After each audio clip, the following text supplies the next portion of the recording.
and you heat seal the ends with like a lighter or like a wood burning tool so that they don't fray. Then you overlap it 1 inch, and I just sewed it down. I like the hand stitch look, but if you can come up with a better way, I'm good with that too. But from the raw edge, it's about 2 or 3 inches in, and then it's just kind of a random placement of buttons. And while you're doing it, you can kind of tell where they lay, because you can kind of see where a button will fit. And then once you get kind of to the crown part of like where it goes over your head, I like to use bigger buttons, and I find it goes faster if you use bigger buttons and then space them out and then go back. And like I went back and laid these on top of them.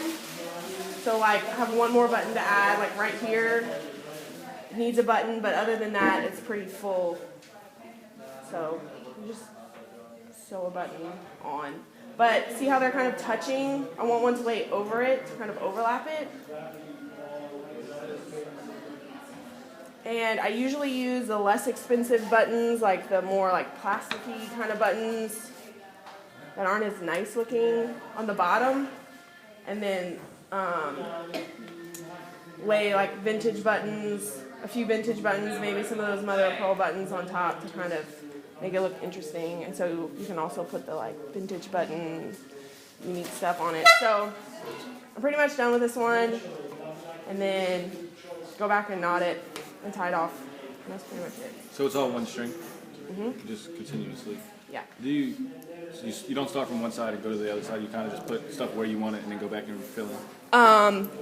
Well, I usually start from one side and go to the other side, and then go back and fill in. Okay. So, yes, I think that's...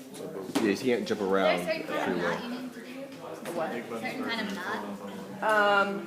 Just like a regular knot? Yeah.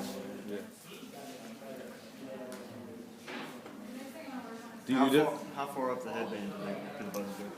It starts about 3 inches, and then it goes. I like the prettier buttons, like the more vintagey looking, more expensive ones on the crown, like on the top of the head. Do you always use that color string? It doesn't matter? No, it doesn't matter. I like different colors. I bought all these different ones. What about elastic? All black? All black. Do you ever do different thicknesses, like maybe a really thick one or a really skinny one? No.